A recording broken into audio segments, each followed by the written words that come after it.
Good afternoon. So I think this is going to be the, well, not that there are others that weren't, but this hopefully will be the fun panel, and hopefully we can avoid a little bit of politics, although that's been a decent conversation as well.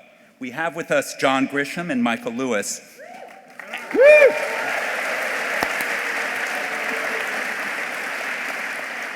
And what we're going to try and talk about is taking great books that these guys have written and turning them into movies. So to remind everybody, there have been lots of movies made of John and Michael's books. On the case of John, just to name a few, The Firm, Pelican Brief, Runaway Jury, Time to Kill, The Rainmaker, Michael, The Big Short, Moneyball, Blindside, and you've had great directors working on these things. Everybody from Francis Ford Coppola, Alan Pakula, Adam McKay, so you've seen a lot. So my first question is sort of asking you to look back when you first sold your first book to the movie business. What was your impressions of those interactions in the first moments? Not in the first moments, but as you sort of got to know the studio or the writers or the producers. How did you feel about that? Me or you? You should go. Okay. You're the elder statesman. Well, I've got, I didn't find Hollywood. Hollywood found me. I wasn't looking for Hollywood. I'd published my first novel, A Time to Kill, in 1989, and the book was a total flop. Same year Lyra's Poker came out. Yep. And his was a bestseller. Time to Kill went nowhere. And I had almost finished my second book. The working title was The Firm. I didn't think the title would ever stick. And I'd sent The Firm off to New York to my agent who wanted to make some changes, and I didn't want to make the changes, so the book went nowhere. And this fall of 1989, and there was no book deal. I wasn't sure I'd have a book deal for The Firm, and I thought my career was probably pretty much on the ropes, and I would have to go back to just suing people for a living. That's what I really enjoyed, you know. And early one Sunday morning in January of 1990, the first Sunday in January, I'd already gone to church with the kids, and my wife came later and she said, "You've got to go call New York." And I said, "Those people don't work on Sundays. They don't work on Fridays. They don't work in August or January." I said, "What's going on?" She said, "Something big. It's some kind of movie deal with The Firm." So I raced home. We were 2 blocks away, and I raced home, and I called my agent in New York, and I said, "Hey, what's going on?" He said, "Well, something big is about to happen. I need your authority to take the highest offer for the film rights to The Firm from Disney, Touchstone, Paramount Pictures, or Universal." And I said, we don't have a book deal. We haven't sold a book yet." He said, "I'm well aware of that." I said, "You haven't sold a book yet." And he said, "Okay."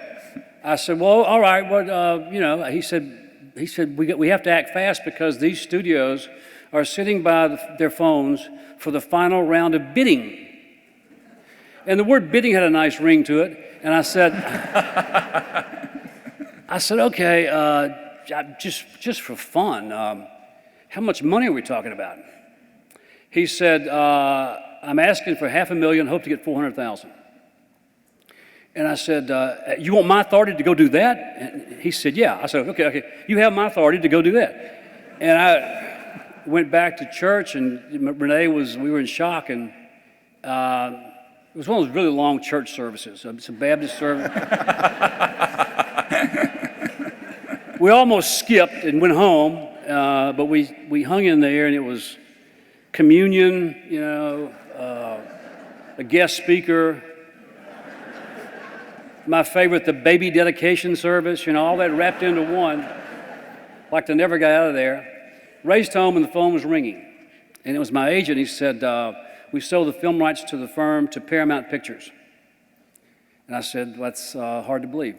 And he told me what a great job he did, you know, buffaloing, running over all the lawyers from studios and all this kind of stuff. And finally I said, "Okay, just for fun,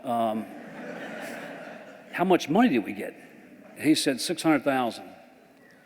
And I had not earned 600,000 in 10 years of practicing law in a small town. No kidding. And I said, you got to be kidding. And typical, my wife and I were raised in these very strict Southern Baptist homes where there were certain rules. And one rule was you never discuss money outside the home. There was no money inside the home, but never talked about money. And we said, we were rattled, you might guess. You know, it was 1990, I was 35 years old, Renee was 29. And we said, look, this is going to really change some things around here. We'll tell people that we sold the film rights, but we're never going to tell anybody about the money. And we believe that. First thing Monday, Paramount issued a press release with all the... And that's how I got in the film business. Wow. Wow.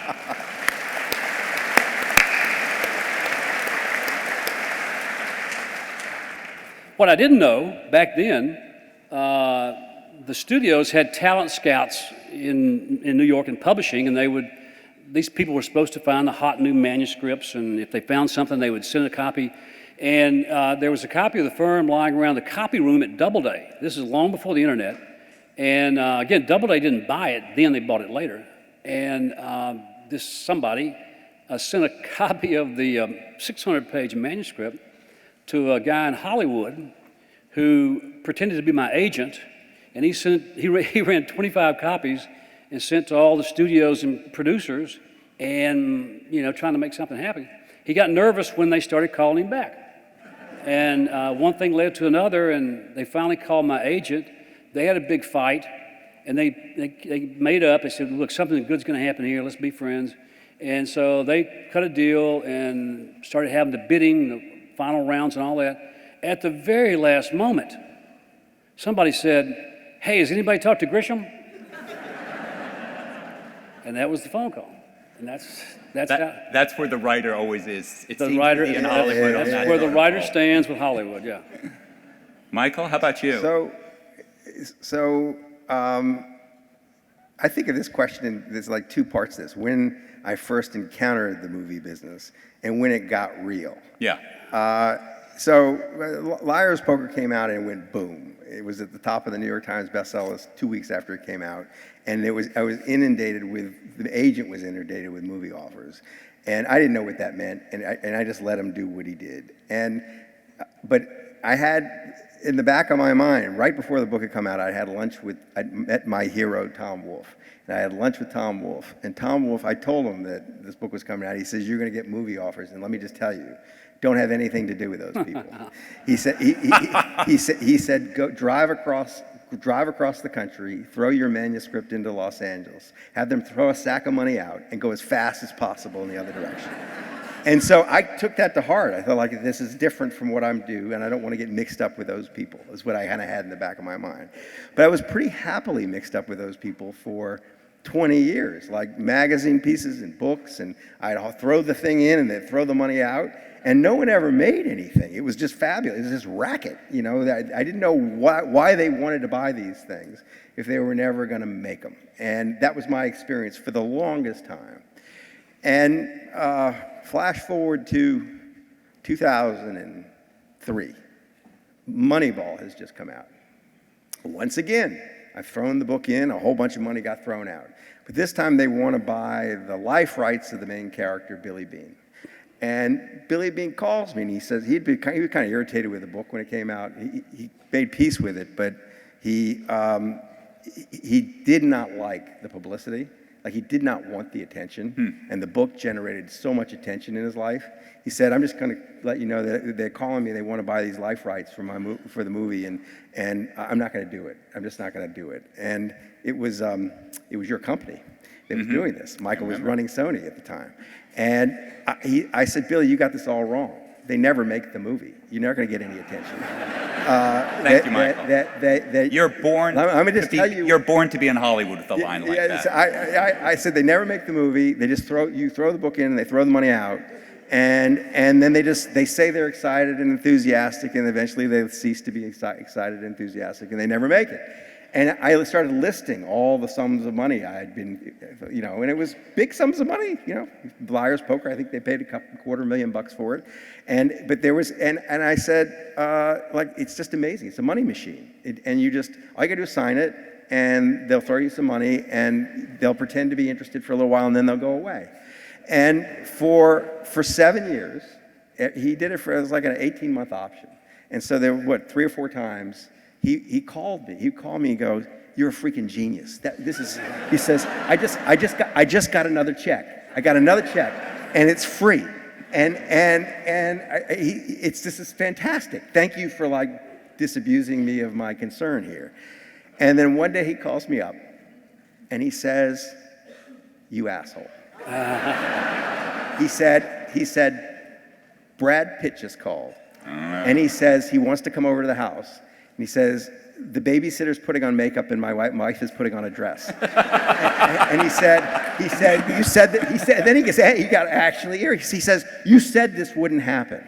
And I said, I'll believe it when I see it, kind of thing.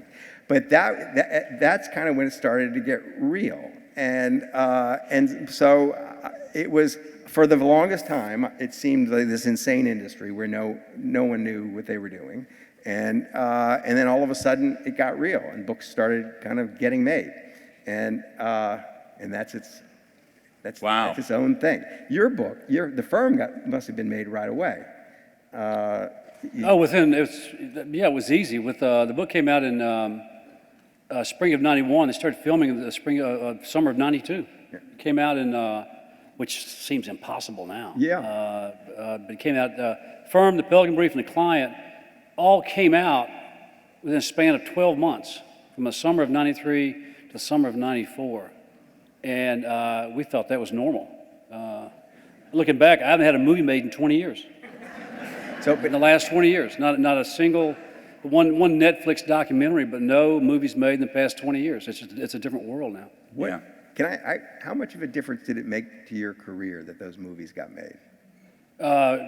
Tremendous impact on the career. From that period of time, 30 years ago, those first 4, 5, 6 books, A Time to Kill, then Runaway Jury, Client, Chamber, those movies came out in a 5-year period from 93 to 97, 98.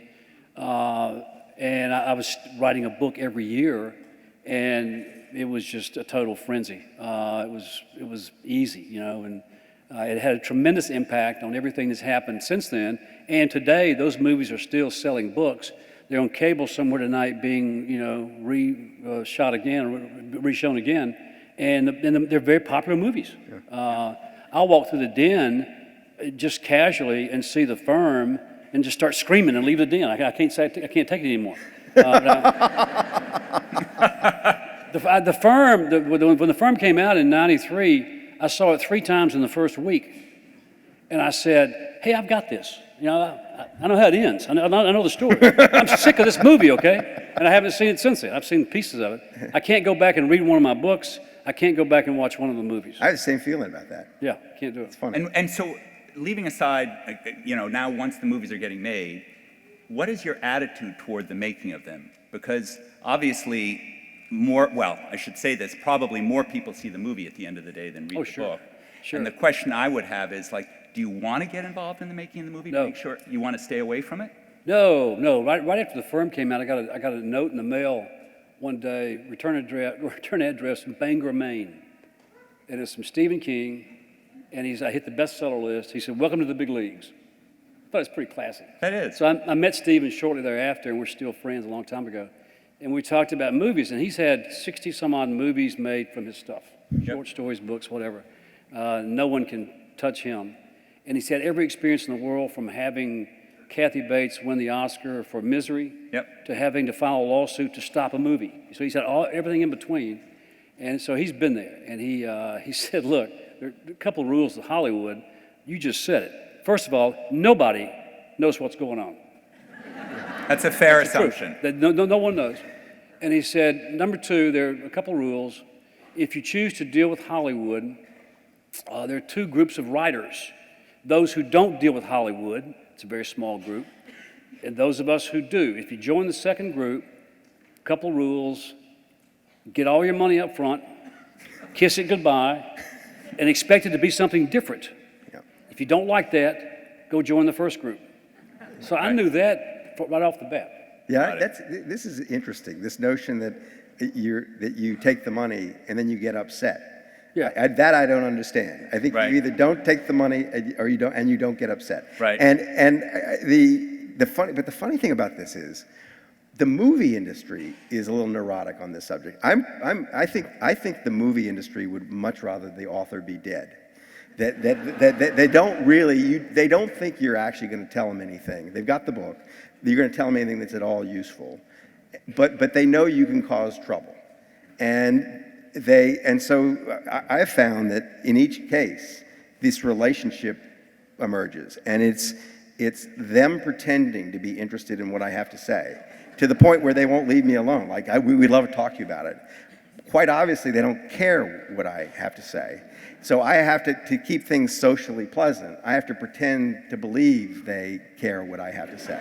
Right. And so out of this, the relationships start as this kind of lie. That they're pretending and I'm pretending. But out of that lie has emerged these beautiful friendships. Wow. Like I'm friends with all the directors of the movies. Some of the actors have stayed in my life. And I mean, I've been in kind of awe of the process. Like, I've been very lucky. You've been pretty lucky too, like really good movies getting made. Extremely lucky. Yeah. And that's not the norm. And I've just been kind of in awe of the craft. You know, you see the glitz, but the craft, these things, in particular because I'm dealing with, your people are made up. So they could do anything with them. But my people are real people. And they could actually still do anything with them. We sort of made a lot of stuff up with Moneyball, I seem to remember. But a little bit, not really though. And it's amazing, but it's been to me amazing to watch people I know being brought to life on the screen in a way that's just shocking. When Sean Toohey saw The Blind Side the first time, and Sandra Bullock she won an Oscar for the role, rolls onto the screen. Sean goes, oh, there are two of them. it was like she so nailed it. And I've had a chance to talk to these actors about how they're doing what they're doing, but it's unnecessary in a way. They don't have to do that. Yeah. But it's been awesome to watch it. So I'm impressed, but they don't really care. They don't see any use in me. I've never felt like, oh, I said something and they heard it and something happened because of it. Yeah. I've never seen really, that so happen. when you're talking to a screenwriter or a producer or a director, Nothing. Nothing. You think it's all just no, it's them just being polite? It's kabuki ritual. It's just like we've got to do this because it's polite, or just to stop him from saying we never did this. I don't know what it is. But I don't talk to him. Really? No, I don't talk to him. You don't even pick up the phone. I don't befriend them. I don't make friends with them. No, I mean, I feel like maybe I've transgressed here. Maybe I shouldn't either. What have I done? no, but I mean, you meet them. We go to the set. You meet the crew. You meet the director. You hang out a bit, and you take the kids, and it's a big deal. Take some pictures, and we go back home. When they finish the movie, they pack up and leave. Yeah. And go to the next project. There's no lasting relationship anywhere. You know, for a while. You telling me I make believe friends? No, there are real friendships in Hollywood. Real friendships that matter. It might be true. It might be true. They're friends in my head. I don't have a single relationship with anybody who had anything to do with those movies back in the day. Matthew McConaughey, for a little while, we kept in touch. But yeah, again, the friendship was based on a temporary arrangement, and they moved on, and I moved on. So I don't. Oh, you want to hear a great story? Of course. No. We don't want to hear a great story. So I don't get involved in the movies, okay? They finally, Joel Schumacher did The Client, and I liked him. We trusted him. He did a good job, and he kept pestering me to do A Time to Kill.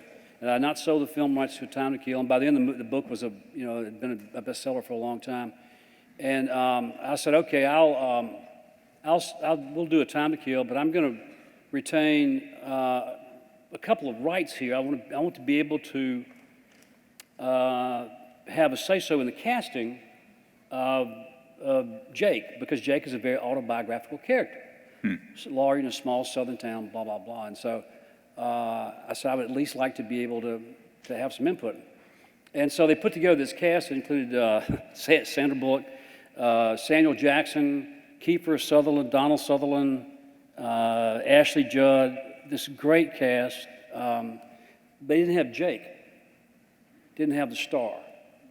And they had a lot of money behind it. They were on the set in Mississippi ready to film. Wait, they put everybody in Mississippi without having the star of the movie yet? Yes. Wow. Yeah. Okay. And all big contracts. New Regency was doing it, so they had plenty of money. And they were getting ready to start filming, and they were all in a panic because they don't have the star. And Joel Schumacher, the director, and we're talking a lot, and he suggested an actor. I said, no, that wouldn't work. And somebody else, I said, no, that's not going to work. Those guys are not right for that role. So we had a big fight. The lawyers got involved, and my lawyers were better than their lawyers. And there was a clause that said I had the absolute right to veto the casting of Jake. And my lawyer read that to him very slowly, and it sunk in. And so it was about to be a really big mess, okay? And Joel Schumacher said, hang on, I got an idea for this one kid. He said, did you see the movie Dazed and Confused? I said, no, I missed that one too. And he said, there's a kid in that movie I like a lot. And I said, okay. He said, I'm going to pull him in from another movie and do a quick screen test, and I'll send it to you. I said, okay, fine, hurry up. And they did that, and Matthew did this screen test. This is in 1995, before the internet, so they sent me the old cassette tape overnight by FedEx. And it came in the next day, and Renee and I are waiting for it. We get it and plug it in the old cassette box, we used to do. And there's Matthew. And he's, doing a screen test, and I didn't say anything. The first thing Renee said was, I think I'm in love.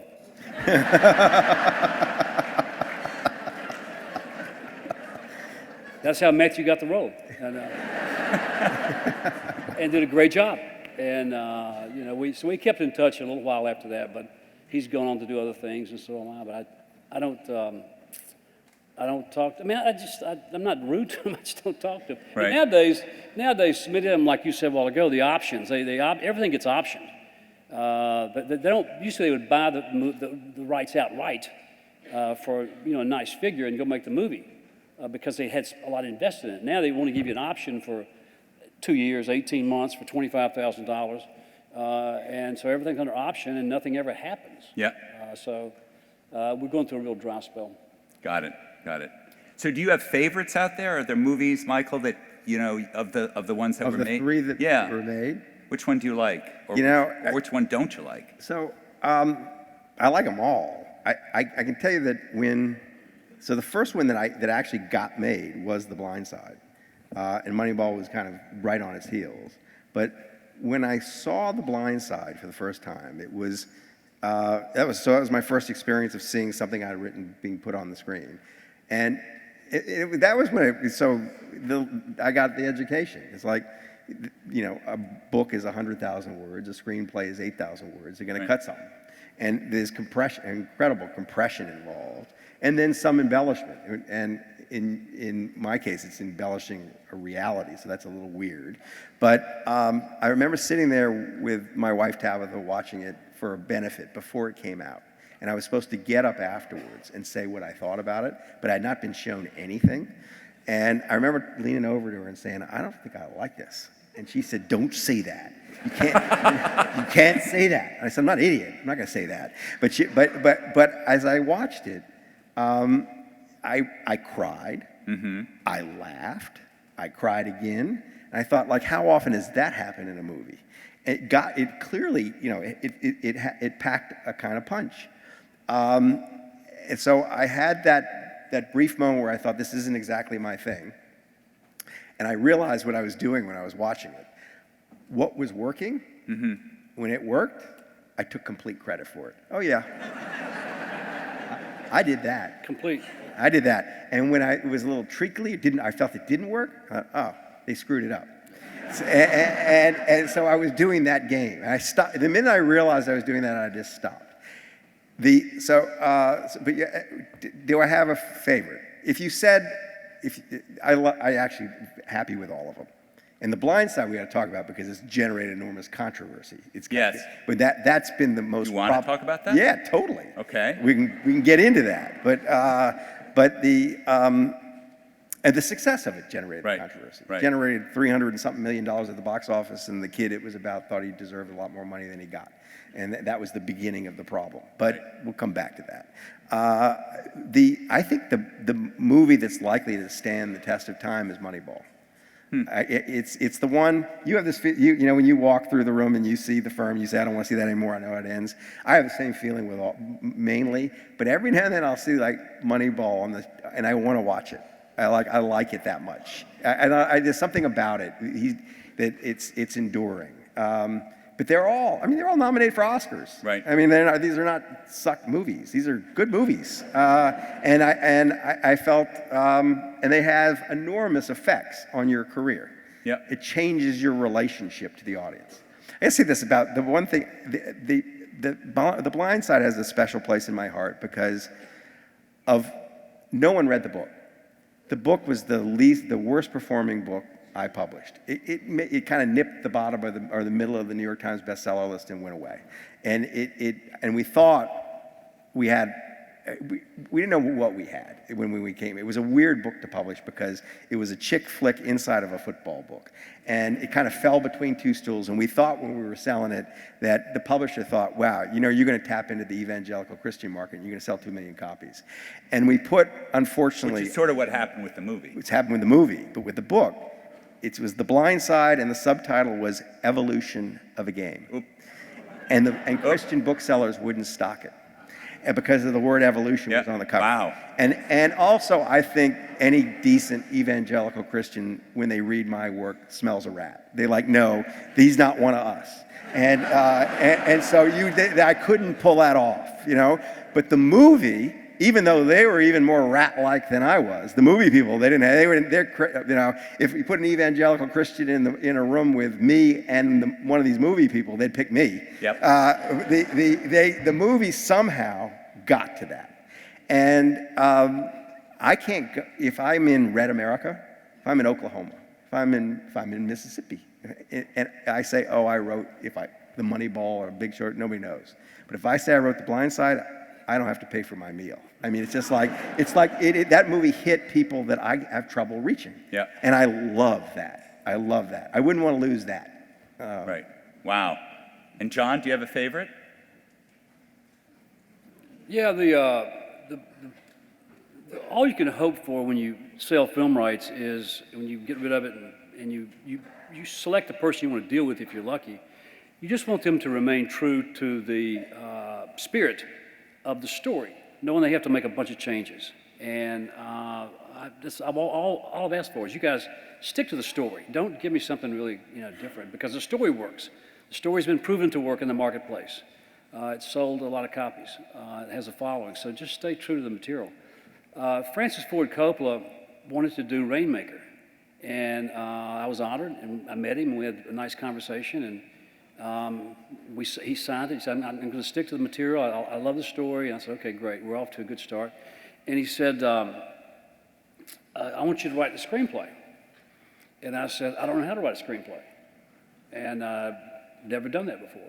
He said, well, it's no big deal. Just you can do it. Anybody can do it, you know. And so I wrote a screenplay that was about 400 pages long. And which is what, about 4 times the accepted about 4 length? times what you get, yeah. And he read it, and he said, you're right, you don't know how to write a screenplay. He wanted me to come, he filmed it in Memphis, and he wanted me to be on the set every day with him to sit down between takes and drink cappuccino. He had a brand new cappuccino machine, and he drinks like 25 cups a day, and we would just sit there and talk about the story. And he was just so focused. He's a writer. He loves writers, and so he wanted me there all the time. That's the only time I've ever really hung out on the set. It was a young Matt Damon. It was fun to hang out with, and that's the only time I've done that. But when the movie came out, he called one time. He's so obsessive. He edited and reshot, It went on and on and on. He couldn't finish the movie, and he called us one time and said, "Okay, the movie's finished. Come watch it." I said, "Okay, where do you want us to come watch it?" He said, Napa. Well, it's hard to turn down, so we flew out one night, Renee and the kids, and went to Napa and stayed with Coppola. And he has a viewing room where he watches his movies, and he invites his neighbors to come over and watch the movie with him blind, okay? And his neighbor was George Lucas. So I'm sitting there with George Lucas and his kids and my kids and Coppola, and we watch the movie, and then, they turn the lights on, and you go around the room, and everybody say what you want to say. And Lucas did not read the book, had not seen the movie, and had some great, comments. So Coppola edited some more, cut some more, all this kind of stuff, and finally released the movie 1 week before Titanic. Yeah, so timing's everything. It is. It got swamped, yeah. So. Yeah. Mike, I have a question for Mike. Mike, when you're running Sony, you saw hundreds of books. You bought hundreds of books to turn them into movies. Yeah. There's some essential transformation that's got to happen that neither he nor I have ever done with one of our books successfully. I've never tried to write a screenplay of one of my books. I did try Liar's Poker once. There's been 7 attempts and they've all failed. What is required when you were sitting there watching these projects come through? What's required to turn one of these books into? Why do they work and why do they don't work? I think, it's not a function of why they work or don't work, because some of them, just to your point, you get them in the market and they get squashed. But why do they get made or not made, I think is what you're asking. And I think it's mostly about momentum. At the end of the day, the business is completely alchemy. So imagine you have to put together a group of individuals, screenwriters, producers, directors, actors, and you're never going to get the right people in the right place at the right time because everybody's working and doing things. So you're it's a lot of moving pieces, and what invariably happens is something locks in. Like a script comes in and Brad Pitt shows up and says, I want to play Billy Bean. And all of a sudden, everybody comes around that idea. Right. And that then gets another actor and then eventually get a director. But in the case of Moneyball, you have to remember, we went through 3 directors. Steve Soderbergh got fired a week and a half into the picture. I flew into Los Angeles to have dinner with Brad Pitt, and then I got a call saying Brad Pitt doesn't want to have dinner because his movie just got canceled. And he was about to start shooting Moneyball, and it was you who canceled it. Yeah. Well, I'll tell you the story, and then this story is I've never actually fully heard this story, so I kind of want to hear it. What happened? We gave the picture to Steve Soderbergh to make with Brad Pitt, and Steve Soderbergh said, I have a new idea. I'm not going to tell you what it is. I'm going to show you as I shoot it.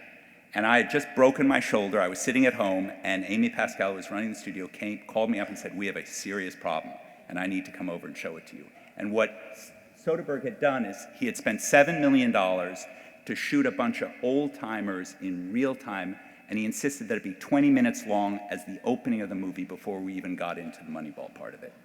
And we realized all of a sudden, oh my God, if this is it, we are in a heap of trouble. And you didn't find this out until he was the day before. He wouldn't show it to us. So at that point, Mr. Soderbergh left, and we had to go and find the next one up. I remember, so instead of going to Brad Pitt's house, I landed, I got detoured to the Chateau Marmont bar, where I met Steven Soderbergh, who said, the movie business is in ruins and I'm never going to make another movie again. He's since made many. He hasn't shut up. No. Right. No, he's made a lot. Yeah. He's still going. Right.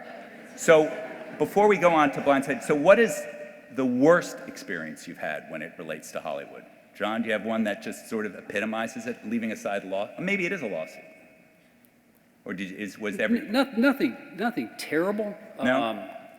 The Chamber was a book that I really liked. It was hard to write, hard to finish. And we sold the film rights immediately to the Chamber. And it got passed around. It didn't take long, but they showed up.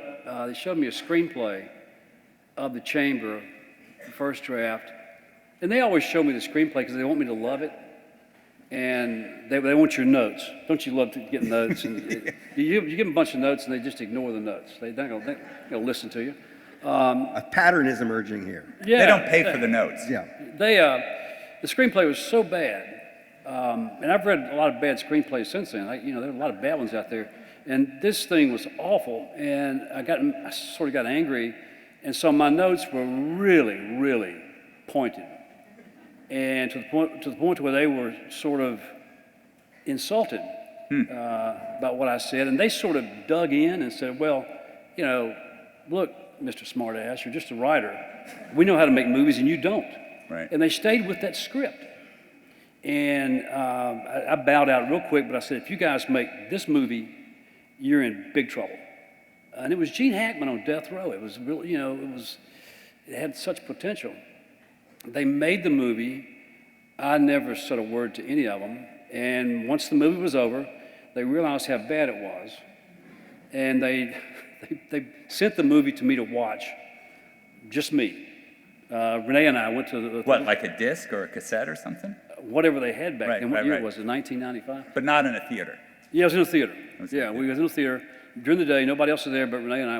We sat down and watched the movie, and the studio guys are sitting right behind me, and watched the movie, and it was really bad, and got up and walked out, and they said, what do you think? I said, thanks for bringing it, and that was it. I never criticized the movie, because again, I don't believe in doing that. Yeah. If you take the money, you play the game. If they screw it up, you know, you don't have a right. You shouldn't criticize them. At the same time, if it's great, I do what you do. I take full credit. I wrote the story. Okay, it's my story. You can't lose. We're in a perfect position. And the movie came out and bombed, and nobody went to see it. And it was, you know, that was an unpleasant experience. It's the only bad movie out of 8 or 9 Yeah. I've had. So That's I've been, true. like Mike said, I've been very, very lucky with Hollywood. Luckier than most people. Yeah. Michael, you had a really bad... Yeah, of course, The Blind Side, but subsequently. But I was thinking that along the way, there have been sources of conflict. Oddly, not with The Blind Side, but with both Moneyball and The Big Short. The real people freaked, including Billy Beane, that a movie was going to be made of their lives. Billy was trapped because you had his life rights, so he couldn't get out of it, and they couldn't change. He couldn't insist on having his name changed. But it's been fun. I've had several characters, and there are people who I'd gotten somewhat close to, who were Paul DePodesta, Oakland A's '2, the guy, the brain trust. Yep. When he found that Jonah Hill was playing him, he was so upset. Because Do you imagine yourself looking differently? yeah. I see. That people get upset with. That's what upsets them. Right. If the actor doesn't look the way they want to be Right. portrayed, He wanted Brad Pitt, right? they freak. He wanted They Brad want Pitt. to. Yeah, they want to be Brad Pitt. Right. As long as and that's happened. That happened with 4 real people between those 2 movies. Take my name off it. In the case of Paul DePodesta, he said, this is going to be bad for my brand. So they played a little joke and they named the character Peter Brand. But in every case, those people go on to spend the rest of their lives explaining that I'm the guy who was in the movie. It was really me. And that they come back and they're so upset that they didn't actually participate. So there was some unpleasant, a little conflict about the movies, but that wasn't, none of that was horrible. What has been horrible is the post-mortem, the after effects of The Blind Side. And it's totally... It's the third time he's brought that up. I know. I think you should. So I think you should pursue that. Let's Okay? go there. No. So it was this question. No. I it's agree question with John. timing. I agree with John. I didn't want to. It was a timing, right? I wanted to hit it. No. Right Go, time. Michael. You're right. Go, Michael. Yeah, So go. I think Can we do this? Yes. I, for one, am confused I about insist. what's happening there. Yes. So I got to tell the story of The Blind Side. I've told it from this stage once All right. already. But not 2 at years my ago. hearing. But he's got a special interest in a way because he was at law school at Ole Miss when Sean Toohey was the point guard of the Ole Miss basketball team. Sean Toohey, who is the Tim McGraw character in the movie and a New Orleans boy, a New Orleans athletic legend. And when I got to tell you, Sean is not a literary person. Sean is so not a literary person that when I went to his house, I remember looking around for where the bookshelves were, and there were no bookshelves. And I was he let me wander his house to get to know how he was living. And I went into his closet, and there were 2 books way up high over the shoes. They were shoes he never wore, and they were John Grisham books. And he said, and that's what he said. He said, "Oh, those are John Grisham books." He said, "John Grisham gave them to me." and they were, and he pulled. Is that true? Yeah. And I pulled him down, and it was to Sean Toohey, Yeah. you know, whatever, John Grisham. He says, and Sean says, I never read him. Never read them. No, never read it. Never read it. I never read anything. Like Sean, I don't know if Sean has ever read a book. And Sean, just the. Including The Blind Side? Ouch. Now, I don't know if it's true that he read it, but he called me and said he'd read it. And he said, every word in this book is true. When he read it, he was very amused by the whole thing when it came out. But I'm gonna back up a little bit. You'll love this about Sean. Sean, the way I found that story, I was in Memphis for other reasons. I was about to write something about my high school baseball coach. Sean and I had played baseball together. I thought, should look up Sean. Not seen him since high school. It was 20 years later. And so I go to talk, because the coach had meant a lot to Sean too, I knew. So Sean says, I'll come get you at the airport. He came out and picked me up. The first thing out of his mouth, not before even hello, he goes, so who writes your books? And I said, Sean, I write my books. And he goes, I mean, you're so good on TV. He goes, you sell them. I'm really impressed how you sell them. I've admired your career. He says, but who puts the words on the page? And I said, Sean, I put the words on the page. He goes, no, you don't. You're dumb shit just like me. I know exactly who you are, and there's no way you write those books. It was beyond his comprehension, because he never read a book, that he knew somebody who actually had written a book, that it was just out there. But so anyway, Michael Orr is in their house when I go over to his house. He's in his junior year, and the story is well underway. And I start following it. I wasn't going to write a book about it, but a bunch of things happened. There was a bunch of things I was thinking about converged on that household. And I wrote the book. Nobody pays attention to the book. Michael Orr loves the book. He says, I don't know if he read it, but he said he loved it. And I did this thing when I go back after the book is out and say, did I screw up anything? And nobody had anything to say. Then John Lee Hancock writes a script, and he writes it for Fox, and Fox says, who had bought it, the movie rights, and said they bought it for Julia Roberts. And when Julia Roberts decided she wanted to be a real mother rather than a fake mother in the movies, she said, I don't want to do it. And they went in turnaround. John Lee Hancock, to your point that no one knows anything, he went to every major studio, and every major studio said, this is not commercial. Mm-hmm. The reason the movie gets made is Fred Smith, you know Fred Smith, founder of FedEx, lives down the street from the Tuohys in Memphis. His son was dating the Tuohy's daughter. He'd watched the whole story for 3 years. He'd read the book. He said, this is a good story, I'll make it, I'll pay for it. But he said, nobody's gonna get paid. He said, we're not gonna pay $10 million for some movie star. Everybody can have a stake in it. So they made it for nothing. They made it on a shoestring, and Sandra Bullock got a piece, and John Lee Hancock, and they all got rich. Who didn't get a piece was me. And I got, as you must famously have gotten many times in your life, something called net profits, net points. And the movie generated $300-something million in the box office. Didn't make any money, though. Didn't make any money. Still losing. That's the amazing thing. Still losing money. Did you have that happen too? Oh, yeah. It's amazing how they do this. They hid $300 million. Must have the same agent. Yeah. Well, this is Sean. Sean's a businessman, and Sean is calling me up. He goes, you're an idiot. Like, how come we're not getting rich? Like, you're an idiot. And I said, I'm sorry, this is just the way the business works. I didn't have any power to get any kind of profits. And the Toohey family got half the money I got. I just gave them half of my book money. You don't have to do that because your people aren't real. No. You don't have to give. Yeah, that's a convenience. Michael, go back to Stephen King. Get all your money up front. Yeah. Kiss it goodbye. Expect it to be something different. Mm-hmm. Get your money up front. Forget the back end stuff. You're never going to see it. You're never going to see that. I didn't care. It wasn't my problem. I knew I wasn't going to see any money. But they, being normal people, think the movie made $300 million and we have 5% of the profits. We should. They like, where is this? And then they got explained Hollywood accounting. And Michael Orr, the kid, was increasingly asked, how come you didn't get a bunch of money out of this? And it was now 4 or 5 years ago. He started writing them. What happened in that family later, it's complicated. But in the Toohey family. With Michael Orr in it. Yeah. But okay, also, Michael, he had a long career, all-pro player, and made millions. Made $38 million. $38 million. But it aided him. That he had this idea that they had made a fortune and they'd kept it from him. It's a bizarre idea because Sean Tuohy is worth hundreds of millions of dollars, and he's as open-handed as a person can be. They just showered him with stuff when he was living with them. The 3 years they were kind of taking care of him. They turned his life around, and I watched it. I mean, it was really remarkable, the effect love had on a child who had not experienced it.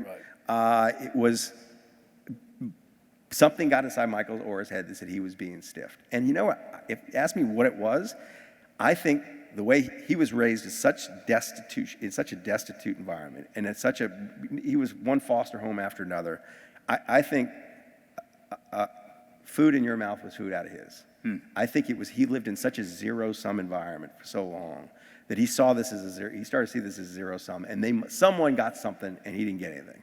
And he started writing them notes saying, if you don't give me $1 million, I'm going to trash your reputation. Is he broke? He's not broke. I don't think he is. I don't know, actually. He was calling me, though, before this all blew up, before he went nuclear and sued them. He was calling me and saying, let's go on the road and talk about the book, and we'll make money. And I said, we could have done that 15 years ago. It was offered, and you didn't want to do it. So he had a financial grievance that he turned into a legal grievance.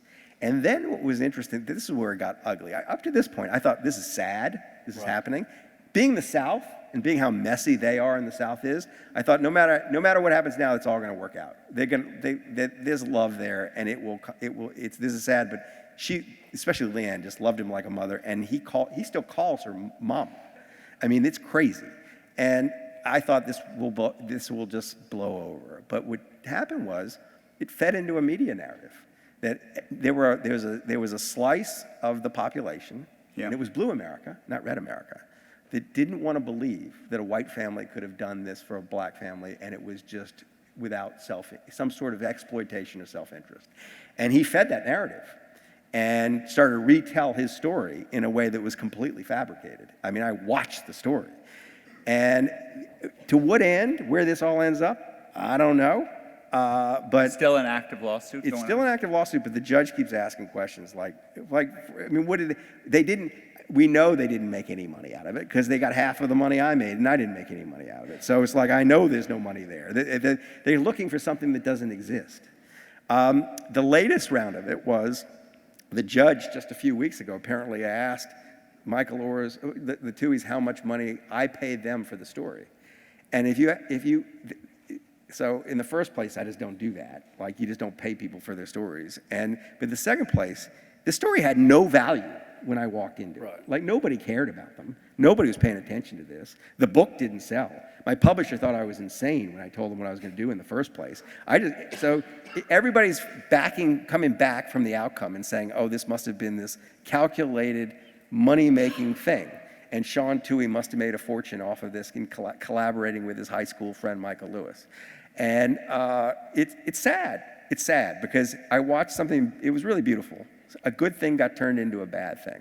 So that's the only bad movie experience I had. And it's not a bad movie experience, it's a product of, there's a huge pot of money and people start getting upset. Yeah. And that usually doesn't happen in the movies. Yeah. So. And are there books out there that well, thank you for that, Michael. At least now I get it. Because to be honest, when you read the press, it gets so garbled. Yeah. And, unless you're following it every minute of the day, you can't really understand what's going on there. But what I was going to ask was, so are there books that either of you have written that you just say, this one I'm not going to ask for money for, I'm not going to sell it? Sure. There are. Yeah, there's some books that can't be adapted. Which ones of yours did you feel and why did you God, I feel can't remember them all. But one example of this one I don't want to sell because I can't imagine it being turned into a There's movie. a book called The Brethren that I wrote 20-something years ago about 3 judges who are in prison together. Mm-hmm. Good setup, funny story, but it'd be very difficult to film it. A book called The Appeal, about manipulation of the Supreme Court. It'd be a tough one to film. I'm pretty honest about them. There's some I would love to see filmed. Yeah. Others I wouldn't be so crazy about. So you just set to the ones you just don't think would be turned into good movies. Well, I'm not going to sell these. No, if somebody's serious about it, I mean, there are a lot of books that have not been adapted. Yeah. And if we get a phone call from a producer with some credibility and says, hey, I'd like to take a crack at this, and we hadn't heard from anybody else in the last 5 years, Yeah. we'll say, all right, let's have a conversation, go for it. And we try that, but if they can pick out the broker or the appeal or something and want to try it, I'm game. I would love to see all my books adapted. I see. Right. So it's not on principle. Because we all love movies. That's Yeah. what we're talking about, okay? They're larger than life. I love it when people say, hey, man, I haven't read your books, but I love your movies.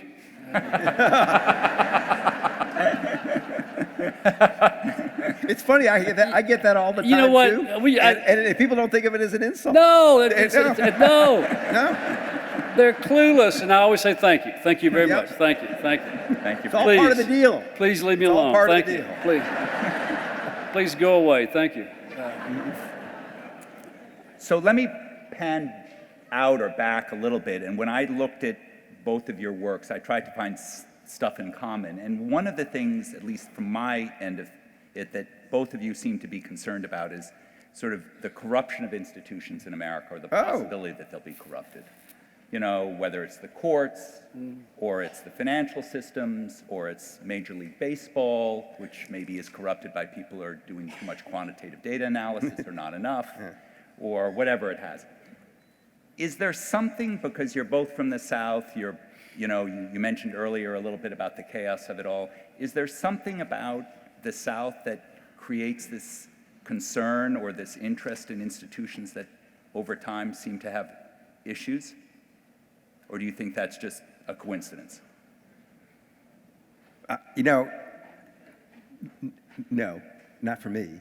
I would say I feel kinship with him. I think, just a personal one, I think what we have in common, if I had to guess, and I don't know what it's like for him to be John Grisham and what it's like to write a John Grisham book, but I bet it's fun.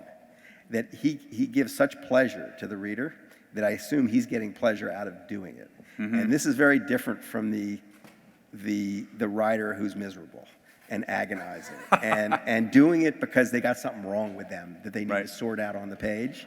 I think that there's something, the less neurotic wing of the literary profession is on stage right now. That's my guess, is what we have in common. I could be wrong. Am I wrong? I just finished a book that comes out in October. It's the next legal thriller. It's called The Widow. Soon available at fine bookstores everywhere. It's the first time I've tried to write a true mystery. There's a mysterious element in all of suspense, legal thrillers. There's always a mystery, but this is a true, a real, like a real whodunit. A real whodunit. And I was inspired by Scott Turow, who wrote a book called Presumed Innocent in 1987 about a lawyer charged with murder. He goes on trial, and the whole story is about, did he do it?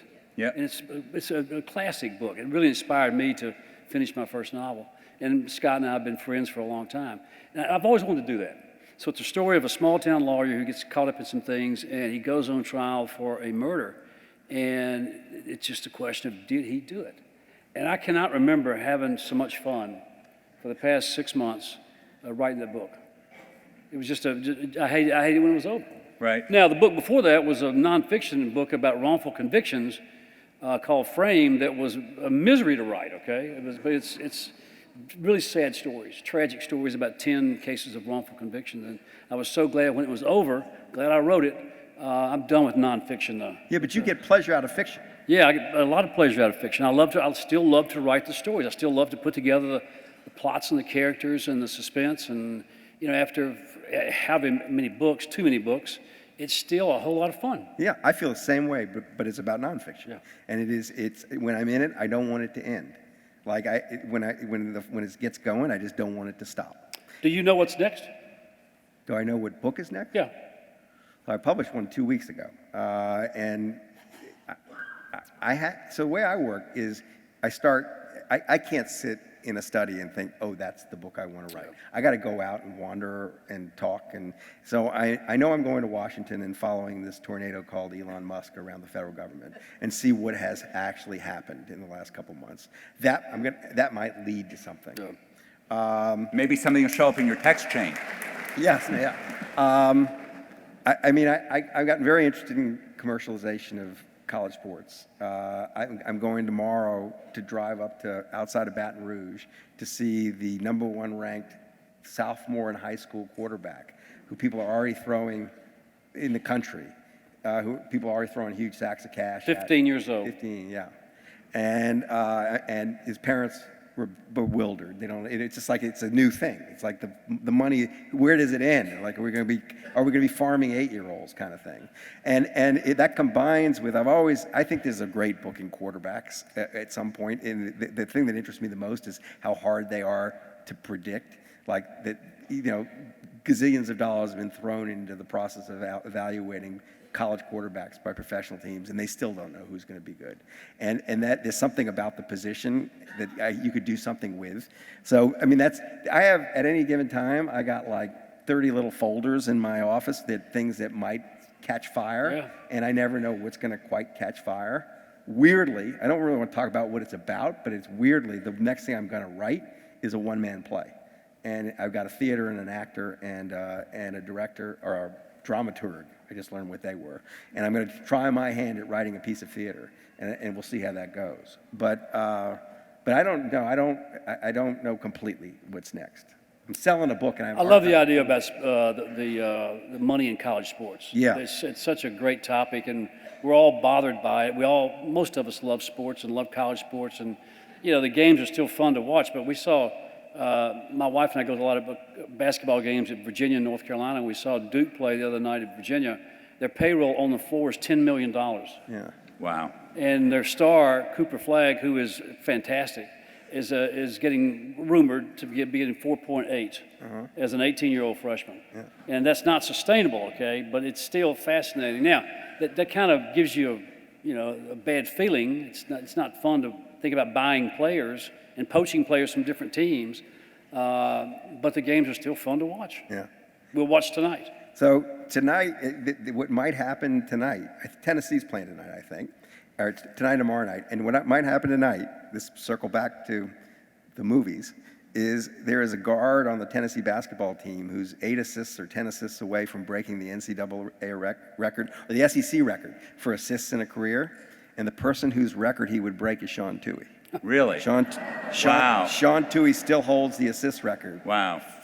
From 1979. What was Sean's high school was here, right? Yeah, the Isidore Newman School. That's where the Manning boys went. Yeah, where the Manning boys went. Right here. Yeah. Right here. John, do you know what you're writing next, or since you've finished yours, presumably, if it's coming into the bookstores in October? Usually when I finish one, I'm pretty eager to think about the next one, and that'll go away for a few months. But I've got folders. I've got folders all over the place. Do you? With newspaper clippings and magazine articles and notes and whatever things I've seen, things that different issues, different stories, and there are a lot of them. Right. And most of them never work, but that's how you collect the ideas. I live in the law is my world. I was a lawyer for 10 years. I'm fascinated by the law, lawyers, judges, courtrooms, law firms, trials, trends in litigation, Supreme Court decisions, all the stuff that goes into the law still fascinates me, all the injustices that I like to write about. And when you live in that world, the material is endless. When you watch lawyers, the material is endless. There's just a lot of great stories, and that's where they all come from. Yeah, yeah. It's a constant, it's not even work, it's not even cultivating, it's just what I do. I just see a great story, and there have been a few times in the last 30 years where I saw a story in a magazine and said, that's the next novel right there. Oh, so some of this is coming from actual work that you're reading that's not. 10 years ago, I saw a story in the Atlantic called The Great Law School Scam. Yeah. It was about for-profit law schools. And I read the story and I said, this is a novel right now. And I wrote the novel right then. Wow. And most of them are not that clear cut. Most of them take months and years to kind of, ferment and see if they're going to work. Most of them don't work, but there's always this constant search for the great story. It all goes back to story. Have you ever been in trouble with the law? We only have a minute or two left. I'll take the Fifth Amendment on that one. All right. No, I've been sued. I get sued all the time. That bothers me. That's why I stay away from nonfiction. I wrote The Innocent Man, came out in 2006, and it's about people who are still alive, and they did not, they weren't very good characters in the story. The prosecutors and policemen, and they all ganged up and sued me. There's always the threat of litigation because there are a lot of nuts out there. And what happens? I'll write something, a scene in a novel that I swear I thought of myself, and some guy had the same scene in a screenplay 10 years ago, and he claims I stole it from him, and so he hires a lawyer, and here we go, and that's kind of an ongoing thing. But I've never paid a dime in damages to anybody. If I were to inadvertently, defame someone, I'm not sure how you do that with fiction. I'm so careful with names. If I actually ever did it accidentally, I would be happy to make it up to him some way and say I'm sorry, or screw you, sue me again. I don't care. Well, on that note, We're we're out of time. Thank you, John. Thank you, Michael. Thank you.